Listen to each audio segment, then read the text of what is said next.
South Park's humour has always been crude, offensive, and stuffed with social commentary, but as its controversial 28th season comes to a close, I've been asking myself, who do creators Trey Parker and Matt Stone hate the most? Who do they go out of their way to vilify? Obviously, it's hard to know how they really feel behind the scenes, but based on what we see in South Park, certain patterns begin to emerge. It's not always about how many episodes they dedicate to a single group or individual, but the intention behind their commentary and ultimately how harsh their portrayal actually is. So let's start at the bottom and work our way up. Celebrities have always been an easy target, especially those who start to view themselves as more than just an icon of entertainment and think they should get to dictate how the rest of us live. Whether it's Rob Reiner, ironically trying to force people to quit smoking as it's bad for your health while he stuffs food in his face, or Mel Gibson pushing his religious fanaticism on the world despite his crazy comments behind the scenes. Parker and Stone notoriously go after anyone, but don't necessarily even hate their targets. It's just that in their eyes, if these people insist on pushing themselves into the spotlight, then they're asking to be taken down a peg. Having said that, most celebrities at least pretend to have found their episode funny, as if they don't appear like they're in on the joke, then it will haunt them forever. So far, Al Gore is the only real target that South Park has done a 180 on, having originally portrayed him as an out-of-touch politician fear-mongering to stay relevant, and later concluding that he was actually right about climate change and having their characters apologize. Honestly, I was so impressed. I don't know these guys, Matt and Trey, and I kind of thought they were nihilists of sorts. Right. You know? I thought it was a hell of a statement by South Park, and I appreciated it a lot. The next level on South Park's ladder of hatred is Family Guy. Don't you ever compare me to Family Guy. While Parker and Stone are huge fans of The Simpsons, proving that they're not just jealous of any competition, they dedicated 2 full episodes to attacking Family Guy's writing style, depicting the cutaway gags as lazy and irrelevant to the plot. In case anyone thought it was all just poking fun, Parker clarified, "I just want to say for the record right now, we've seen Family Guy, we do hate it." Although Stone further added that what makes him disappointed is that it could be an amazing show, as you can tell there are smart people working on it. Family Guy's creator Seth MacFarlane did respond to the criticism, unbelievably claiming that the cutaway gags are actually the hardest thing to write. They do think it's an easy joke, and it's funny, those are the hardest things to write.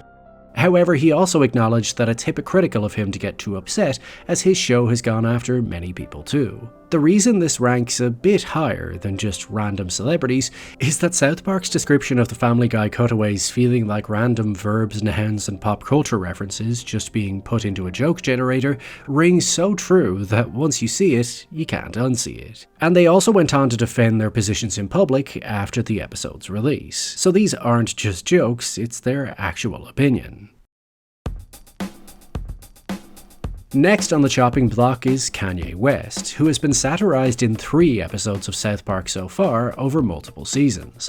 Initially, they were just poking fun at how seriously he takes himself, to the point he can't even understand a simple fish sticks joke and ends up concluding that he must actually be a gay fish and goes to live in the ocean. West responded to the episode pretty positively, taking some accountability. He stated, "South Park murdered me last night and it's pretty funny. It hurts my feelings, but what can you expect from South Park? I actually have been working on my ego though. Having the crazy ego is played out at this point in my life and career. I used to use it to build up my self-esteem when nobody believed in me." And later adding, "I got a long road ahead of me to make people believe I'm not actually a huge douche, but I'm up for the challenge." However, he ultimately failed this test, as South Park later depicted him defending his then-wife Kim Kardashian for photoshopping her photos, and then satirized his anti-Semitic turn, suggesting his Hitler remarks were too much for even Cartman and he needed to go back on his meds. So again, when any celebrity starts acting wacky, Parker and Stone will serve up some fresh humble pie. Next up is Michael Jackson, who South Park only dedicated 2 episodes to in comparison to Kanye's 3, but their criticisms were a lot more pointed, highlighting Jackson's unacceptably weird behaviour when it comes to children, always waving away all accusations as just ignorant. They show him sneaking into the boys' bedroom and sleeping in their bed with them, which the singer admitted to in the now infamous Martin Bashir interview, and even paying off their parents with $100 when they're furious at what he's done, essentially commenting that Jackson is only able to get away with his actions due to his fame and money. As in any other context, no excuse or psychological explanation would ever suffice. They also go after his appearance, as his face falls off and he continuously denies ever having plastic surgery, again waving away those accusations as just ignorance. After Michael Jackson died, South Park placed his spirit inside Kyle's little brother Ike, and suggest he'll only be able to move on when he's validated in a beauty contest as being a little white girl. As harsh as the depiction is, Parker and Stone never actually suggest the accusations against Jackson are fully true. They just demonstrate that he is putting himself in these positions due to the neglect he suffered as a child, and is now also neglecting his own child Blanket in the process. The next step up the ladder is our billionaire overlords like Jeff Bezos and Mark Zuckerberg. In older seasons, Parker and Stone targeted the likes of Walmart, a faceless mysterious entity that gobbles up small business wherever it appears, tempting us with its low prices. Since then, these entities are far less faceless and far more ominous, causing South Park to portray them as cold, detached, robotic creatures invading every part of our lives, with Mark Zuckerberg inviting himself into our homes and social life while taking no responsibility for how his platform is tearing society apart, and Jeff Bezos using his power to take over governments and spy on households, all while treating his employees terribly and ultimately trapping us with low prices and efficiency as Amazon becomes the only game in town. South Park has always been political, but this marked a notable change in the role the creators feel they need to adopt, accepting that they need to use their voice and power to speak up for those that don't have the same privilege. That's right, we've been selfish.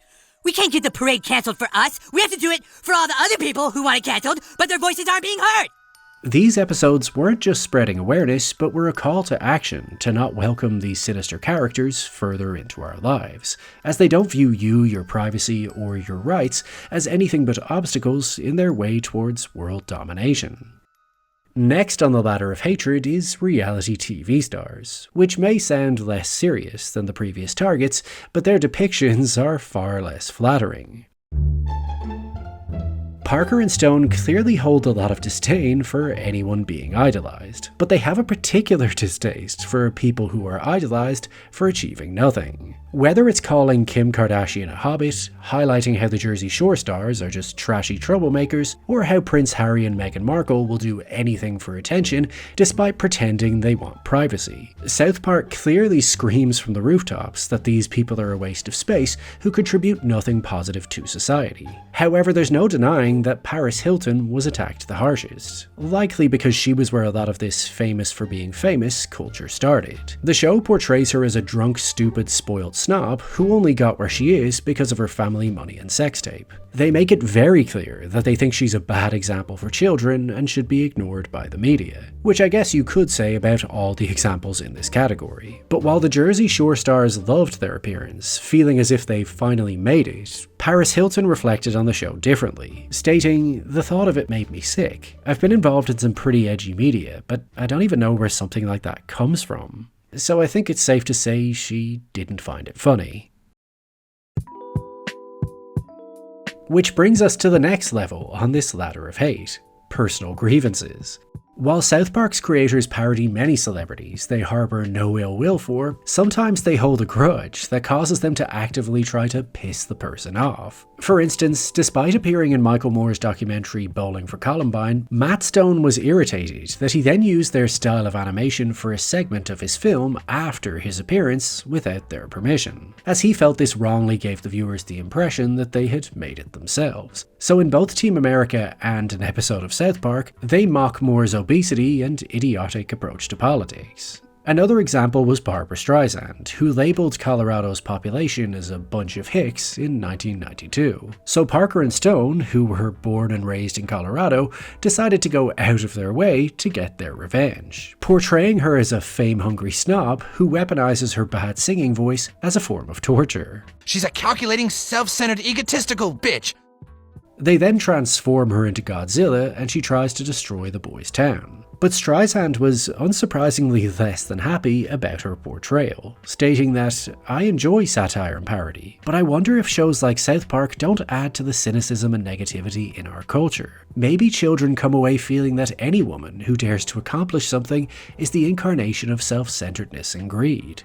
Streisand wouldn't be the only woman that South Park held a grudge against. Jennifer Lopez attracted the creator's ire after Trey wore her dress to the Oscars. And later when J-Lo saw him at a party, she allegedly just walked past and pushed him. So in what has to be one of the silliest insults ever directed at any celebrity, J-Lo is portrayed as a trashy singer who could easily be replaced by Cartman's Hand doing a crude impression of a Latina pop star in her ridiculous song Taco Flavored Kisses. Lopez was allegedly so upset by the cartoon that she had members of a film crew fired for quoting the episode on set.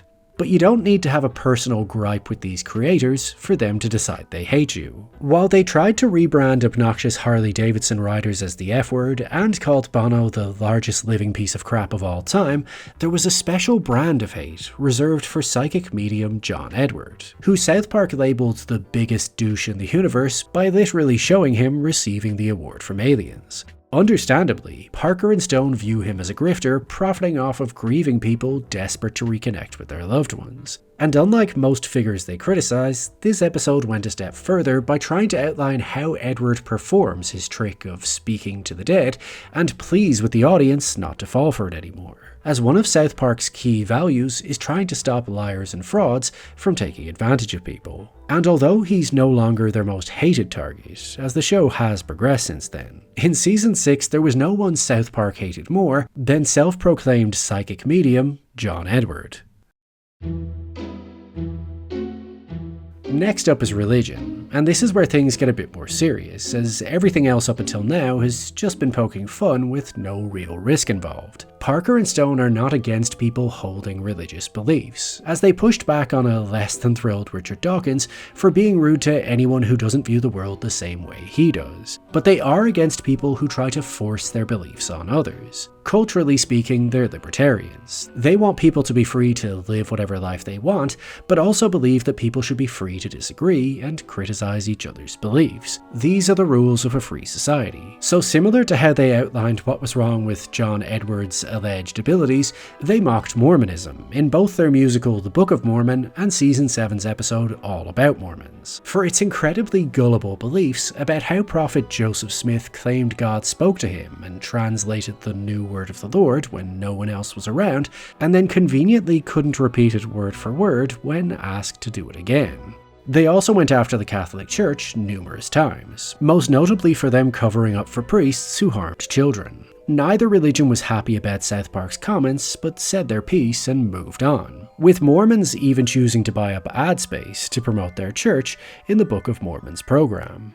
However, Islam has a much more contentious relationship with the show's creators, involving death threats that led to episodes being censored. While South Park did originally portray the Prophet Muhammad in their David Blaine episode, The Super Best Friends, alongside the prophets of all the other major religions, after the Charlie Hebdo attacks, Parker and Stone made it their mission to highlight how absurd it is that no other religion has to be treated this sensitively, depicting those who surrender their freedom to religious extremists as cowardly sticking their heads in the sand. Then later in their 200th episode, they again tried to comment on Islam's inability to be ridiculed by having the celebrities they'd previously mocked all hoping to acquire Muhammad's censorious superpower. Muhammad was censored throughout the episode, but they kept trying to demonstrate how silly this all was, as no one even knows where the line is. Can we hear his voice? Pretend he's inside a costume without seeing his actual appearance.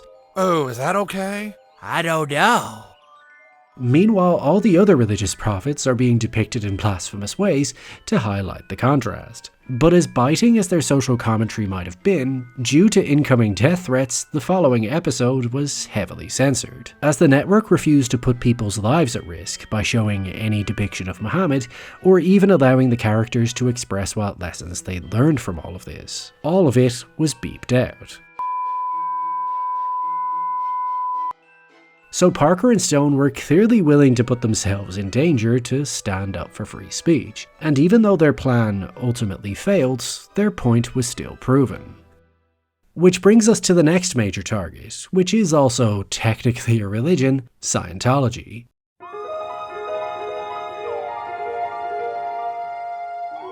There are many ways to force your beliefs onto the public, and while some extremists turn to violence, the Church of Scientology is notoriously litigious. But the reason I think this one episode proves their hatred for this religion above all others is because they actually reveal the outrageous sci-fi story that paying Scientologists only ever get told after years of investing into the church, and suggest that not even their leader believes a word of it. What's better than telling people a stupid story and having them believe you? Having them pay you for it, stupid! The scathing episode depicts Scientology as a grift, pulling in unsuspecting victims with vague questionnaires to tell them they're depressed, and then charging them absurd amounts of money to heal themselves, as once again that hits on a similar issue to John Edward. But given the church allegedly records revealing conversations to blackmail its members, South Park decided to target Tom Cruise and John Travolta, portraying Cruise as someone who's hiding in the closet and later even lives in a house of nothing but closets. The episode ends with the church threatening to sue, and Stan tells them to go right ahead. Before the end credits roll, and everyone who worked on the episode is credited as John or Jane Doe, to further poke fun at how everyone is running scared from even mentioning the word Scientology, let alone satirizing their beliefs and asking to be sued. But although they weren't taken to court, criticizing the Church of Scientology still came at a cost, as long-standing cast member and church member Isaac Hayes would have to permanently step down from voicing Chef, stating, "There is a place in this world for satire, but there is a time when satire ends and intolerance and bigotry towards religious beliefs of others begins. Religious beliefs are sacred to people, and at all times should be respected and honored." But Matt Stone pointed out that Hayes never had an issue cashing checks from the other multiple episodes in which they mocked any other religion. He's just upset now that they're going after his sacred cow. And according to former Scientology executive Marty Rathburn, the church retaliated by sticking a probe on Trey Parker and Matt Stone in a ruthless attempt to dig up dirt. But they obviously didn't find anything, or we would have heard of it. Then we come to who I think South Park hates the second most, Saddam Hussein.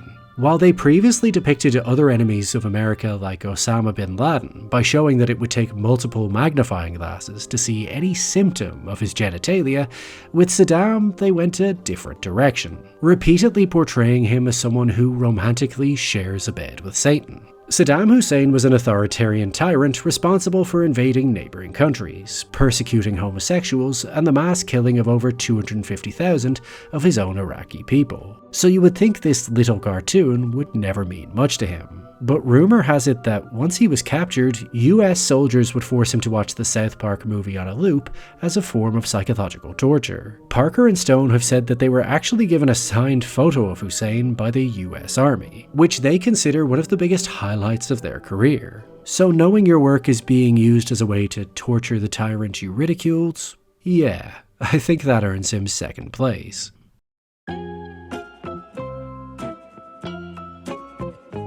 Which leads to the person who I believe South Park's creators hate the most, Donald Trump. In fact, maybe his entire administration. South Park has never liked politicians, suggesting that every election is always just a choice between a giant douche and a turd sandwich. But Donald Trump didn't exactly get the same moderately insulting treatment as Hillary Clinton, as Parker and Stone's hatred appears to have compounded over the years. Initially, Trump was represented by the idea of Mr. Garrison running for president, on the sole promise that he would build a wall and F all the immigrants to death. He was portrayed as a liar who was out of his depth and planned to torpedo his own campaign so that he wouldn't suffer the embarrassment of not being able to fulfill his ludicrous campaign promises.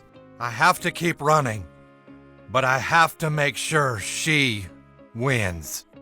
Once he's elected, they place some of the blame on PC culture, and both creators seem bewildered as to how he actually won. But after signing their $1.5 billion streaming deal with Paramount, you might think Parker and Stone would play ball with their new bosses, as Paramount was in the process of merging with Skydance and needed to keep Trump and the FCC happy in order for the deal to go through. But no. Instead, South Park stood up to what they believed was the president oppressing late-night hosts Stephen Colbert and Jimmy Kimmel's free speech. It seems as if the gloves are off in a way they've never been before. Trey and Matt have stated that they're fed up with how politics and pop culture have merged. Everywhere they look, there's Trump. So as long as he's everywhere, he's going to be in every episode. And their depictions aren't just cutting, they're mean. Similar to Scientology, it's like they're asking to be sued or taken off the air. Alright then, I'm gonna sue your whole town. You got that? $5 billion! In many ways, Trump is the perfect mixture of everything they hate. A reality TV star, a bullshit artist, an egomaniac, and someone who forces his beliefs on everyone else. They leave no stone unturned, mocking his entire administration, calling out his corruption, discrediting his sycophants, linking him to Epstein, pointing out how his tariffs are causing inflation, suggesting he has a tiny wiener just like they did with Bin Laden, and suggesting he's in a romantic relationship with Satan, just like Saddam Hussein was, even modelling his personality off of their previous depiction of the former tyrant with the same voice and animation style. It's hard to know what the most outrageous thing they've done so far is. Creating a deep fake of the president walking through the desert and stripping down naked, or having him enter into a fling with his vice president JD Vance, who's teaming up with billionaire Peter Thiel to help him become commander-in-chief after Trump leaves office. Every episode in season 27 and 28